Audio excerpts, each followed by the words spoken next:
Je suis Fabienne Minguet, j'habite La Rochelle et je suis auxiliaire de vie.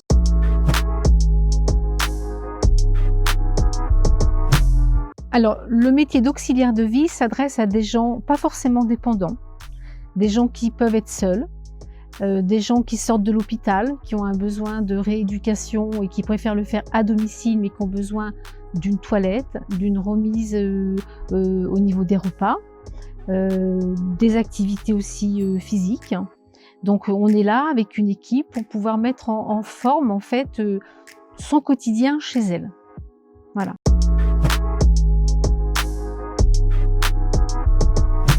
Lorsqu'on est contacté par une personne qui est en recherche d'une auxiliaire de vie, avec mon équipe, donc nous sommes 14, on a monté un réseau sur La Rochelle, nous sommes 14 filles, auxiliaires ou AMP ou aides-soignantes d'ailleurs. On évalue les besoins, donc on rencontre la personne avec, si c'est possible, un membre de la famille, si c'est pas possible qu'elle est en capacité de pouvoir le faire, on fait en fait un bilan de ses besoins.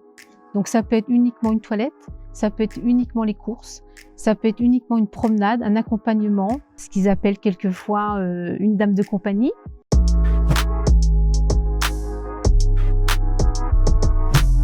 Alors le réseau qu'on a monté sur La Rochelle, il s'appelle Un temps pour vous.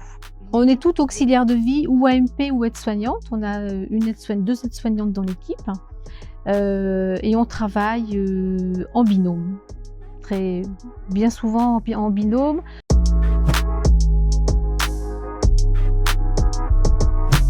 Pourquoi en binôme? Parce qu'on s'est aperçu au début en fait que lorsqu'on était toute seule chez un patient ou un client, il s'attachait à nous et le jour où nous avions des vacances à prendre ou un problème quelconque, nous faire remplacer était très compliqué.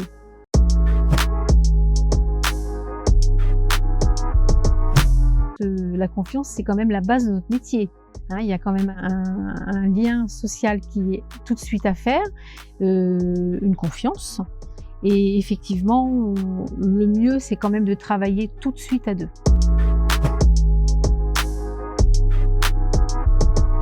Voilà, les limites de notre métier, en fait, ça nous concerne nous. C'est où est-ce qu'on commence la relation, où est-ce qu'elle peut se finir. Et où il ne faut pas tomber dans le piège, c'est ce côté où quand on s'implique, il faut se donner une limite. Autrement, on s'impliquerait comme si c'était notre papa ou notre maman. Et là, la problématique, elle se pose. Parce que moi, dans la plupart des gens que j'ai, ils ont de la famille qui est inexistante. Pour des raisons géographiques, mais aussi pour des raisons personnelles. Ils sont fâchés entre eux, des histoires de famille, comme dans beaucoup de familles, et les enfants, en fait, nous donnent carte blanche. Et donc, les personnes, en fait, se livrent complètement à nous, et on est dans la problématique de, là, je peux entendre, je peux écouter, mais je peux rien faire pour vous, et on sait qu'ils sont en demande, et on ne peut rien faire.